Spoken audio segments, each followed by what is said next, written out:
ibyiza twe dufite dukwiriye kwamamaza hose, ibyabereye i Karuvari byabaye amahirwe kuri twe.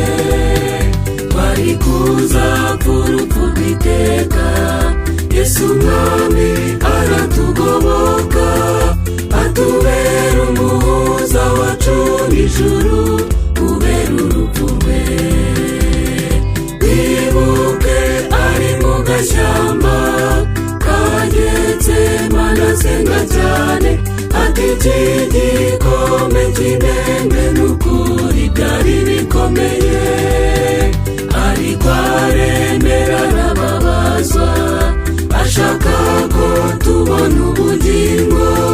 Tekereza iyo neza nawe umwiyegurire. Twibuke ari mu gashyamba ka Getsemani asenga cyane, ati iki gikombe cy'indenga n'ukuri byari bikomeye, ariko aremera arababazwa, ashaka ko tubona ubugingo. Tekereza iyo neza nawe umwiyegurire.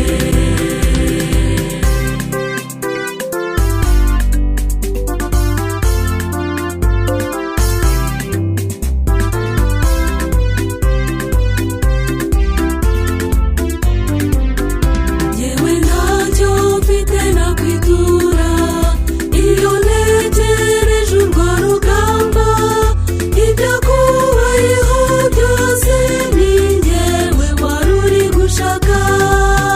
Mami nguhaye ubugingo bwanjye, bitanze rwose mwamunyakire, sishaka guheranwa n'umwanzi kandi waradukijije.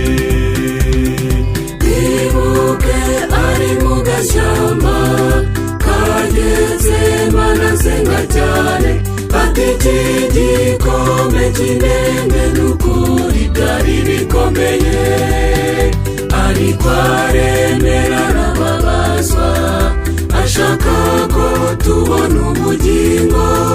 Tekereza iyo neza nawe umwiyegurire.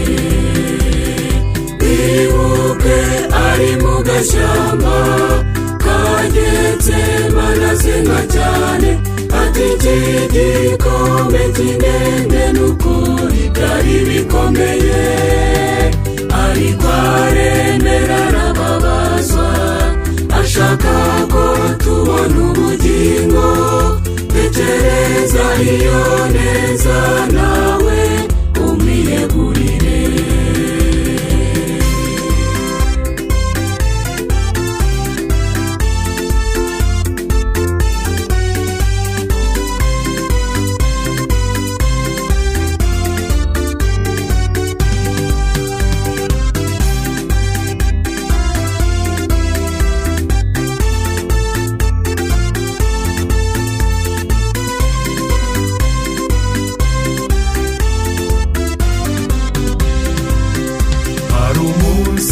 Yesu azanezerwa abonye umusaruro ukomeye, wabemeye kwizera amaraso ye yamennye ku gacu. Uwo munsi natwe tuzishima, kuko tubonye umukiza wacu, tuzamushima cyane tuti Mwami warakoze.